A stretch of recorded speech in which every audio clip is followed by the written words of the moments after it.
বৃহস্পতিবার অ্যাপেক্স বাংলাদেশের নির্বাচন বন্ধ করতে গিয়ে বিতর্কে জড়িয়ে পড়া বিচারপতি আব্দুল মান্নানকে বিচারিক ক্ষমতা থেকে সরিয়ে দেয়া হয়েছে। ২৩ এপ্রিল বৃহস্পতিবার প্রধান বিচারপতির দপ্তর থেকে এই সিদ্ধান্তের বিষয়টি নিশ্চিত করা হয়। ঘটনার সূত্রপাত গত ৩ এপ্রিল সকালে। রূপায়ণ lake castle, welcome to the land of piece. কুমিল্লার সেন্ট্রাল মেডিকেল কলেজ অডিটোরিয়ামে অ্যাপেক্স বাংলাদেশের জাতীয় বোর্ডের নির্বাচন ও কনফারেন্স চলাকালে বিচারপতি আব্দুল মান্নান এক পিকআপ ভর্তি পুলিশসহ সেখানে উপস্থিত হন। অভিযোগ অনুযায়ী তিনি ঢাকার একটি নিম্ন আদালতের সমনের কথা উল্লেখ করে নির্বাচন বন্ধের নির্দেশ দেন।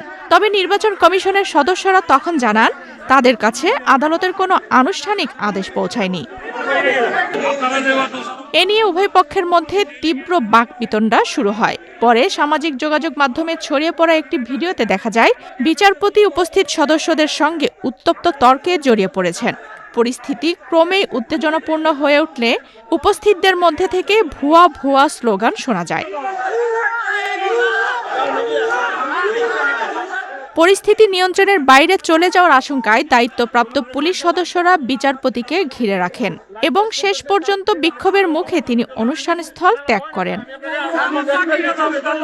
পরবর্তীতে ভিডিওটি সামাজিক যোগাযোগ মাধ্যমে ছড়িয়ে পড়লে বিচারিক পদের মর্যাদা ও আচরণবিধি নিয়ে প্রশ্ন ওঠায় বিষয়টি সুপ্রিম কোর্ট প্রশাসনের নজরে আসে। পরবর্তীতে ঘটনাটিকে গুরুতর বিবেচনা করে তার বিচারিক ক্ষমতা প্রত্যাহারের সিদ্ধান্ত নেওয়া হয়।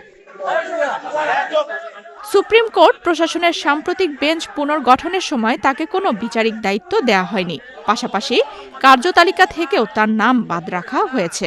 বিচারিক পরিভাষায় এটি কার্যত ক্ষমতা প্রত্যাহার হিসেবেই গণ্য হয়, যা প্রশাসনিক ও এসডি হিসেবে বিবেচিত হচ্ছে। আফসানা রিপা, নিউজ ডেস্ক, বাংলাদেশ প্রতিদিন।